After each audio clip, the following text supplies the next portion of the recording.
Hey everybody, we've got a sharp one here for you. I believe this one's a 69. I will get the year for sure, guys, once I pull the serial number.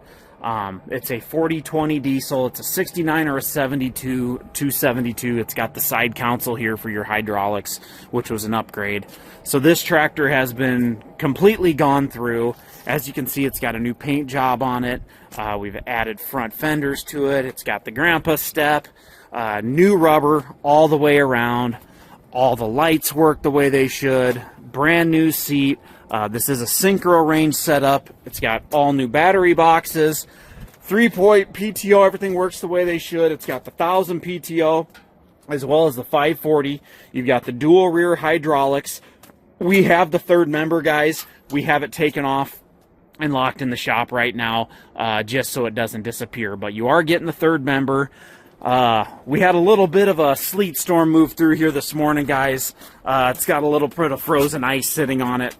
We were just trying to get pictures before the weather kind of got in here. So normally, guys, this thing is just clean as clean can be. Just had some weather move in before we could get all the pictures done.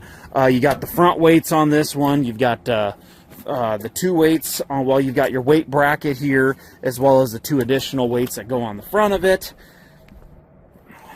Like I said, guys, all around, really, really nice tractor. It's got a new clutch in it.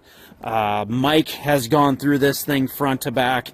This is a diesel, guys. It's been parked on the concrete here for the last day. There is no signs of leaks, nothing on this thing. It does have the shorter injection pump over here. I know a lot of guys like to ask that, but the brakes, everything worked the way it should.